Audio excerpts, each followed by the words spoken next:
If you've ever wondered if a language can be mathematically described, you might have thought about some fields.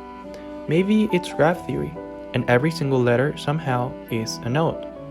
Maybe it's vector calculus, and somehow every character is a vector. Or maybe it's differential equations, since language kind of represents change? Well, the short answer is yes, but the long and more accurate answer might be no. You see, this question has been around for a couple of centuries actually. Leibniz, a mathematician you might know from your calculus textbooks, introduced Characteristica Universalis, a project where he intended to formalize the way science was written at the time. The way he proposed the material seemed logic for his students and, well, the community of scientists at the time. What you are looking at right now are some of the codes that Leibniz proposed for this notation.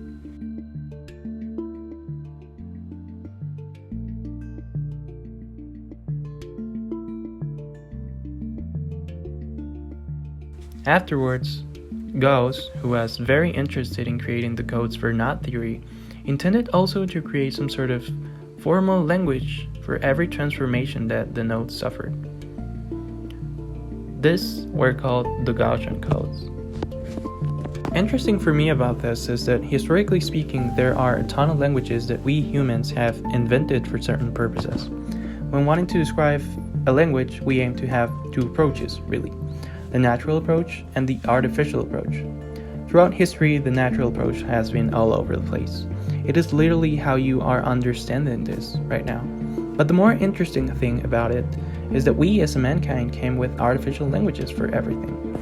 The musical notation, Leibniz and Characteristica Universalis, and in the present, programming languages.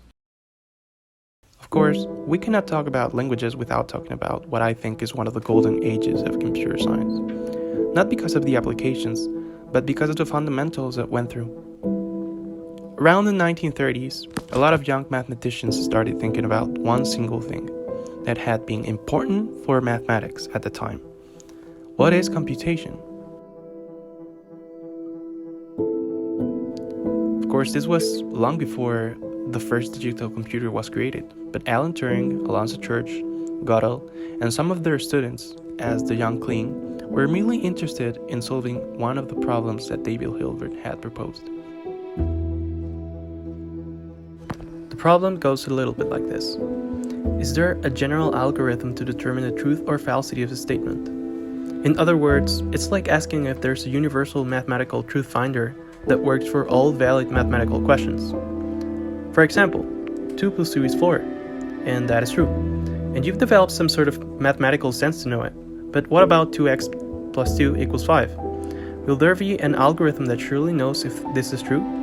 Every single time? To solve this hauntingly creative problem, Alonzo Church proposed lambda calculus, which is a branch of logic that handles things like functions, and actually became one of the reasons on why programming languages actually do. For example, lambda x dot x represents an identity function that takes an argument x and returns x. Lambda y dot y plus 1 represents a function that takes an argument y and returns y plus 1. Kinda curious, huh? Well, if you put them into parentheses and then apply 2, it applies the identity function to the argument, which results in 2. This can be made to create if-else statements and much more. It solves the problem. It tells us whether things are acceptable or not. On the other side came Alan Turing with the Turing machine, one of the most common terms in computer science. He instead proposed an infinite tape that has inputs and acceptance. And this, my friends, was how the modern way of thinking of a computer was born. The tape has a small selector and a set of elements, which for this example we will call alphabet. So by sliding throughout the tape, we can identify whether the input that we chose was acceptable or not. These tape gaps will be called states, and that's it. I encourage you to try this at home with a piece of paper and a pencil. This is sort of what an automaton is. Even though these two statements were kind of different, they both solved the problem. This is how the Church-Turing thesis was born. But hey, You said this video was related to formal languages. Yep, this is exactly the point in history where everything started to collide. Remember Kleene, this inspired young mathematician who was also met by von Neumann, who kind of started as an electrical engineer, developed Kleene's theorem, the unification between languages and the Church-Turing thesis. Somehow, this was not named in the title of the paper he wrote. It really spoke more about an abstraction of neurons.